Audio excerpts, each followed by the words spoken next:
देखिए मेरे बच्चे, सवाल में कह रहा था average age of 15 members of a committee is increase by 4 years when 2 members whose age are 60 years and 70 years are replace the 2 member। मेरे बच्चों सवाल में ये कह रहा है कि भाई दो आदमी हैं, एक की उम्र है 60 साल, दूसरे की उम्र है 70 साल। दोनों की टोटल उम्र कितनी है? 130 साल। 7 से 130 साल। सवाल में कह रहा है कि भाई 130 साल उम्र के दो खिलाड़ी निकल गए, दो आदमी निकल गए।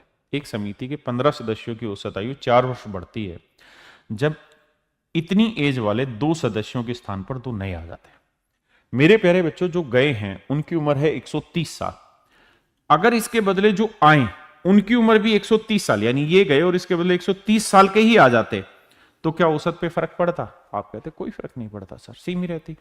अगर 130 से कम उम्र के जाते तो औसत घट जाता, और 130 से बड़ी उम्र के आते तो मेरे बच्चे औसत बढ़ जाता। और हमारे सवाल में यही कह रहा है कि भैया औसत आयु 4 साल बढ़ गई। औसत आयु मेरे प्यारे बच्चों 4 साल बढ़ गई। कितने लोगों पे? 15 लोगों पे। तो यानी हर आदमी के खाते में 4-4 साल हमने फालतू डाल दिया, तो 15 चौकू 60 साल। तो हम ये कह सकते हैं मेरे प्यारे बच्चों कि 60 साल जो नए खिलाड़ी आए उनकी उम्र ज्यादा है पुराने वालों से, या नए आदमी जो आए उनकी 60 साल उम्र ज्यादा पुराने वालों से।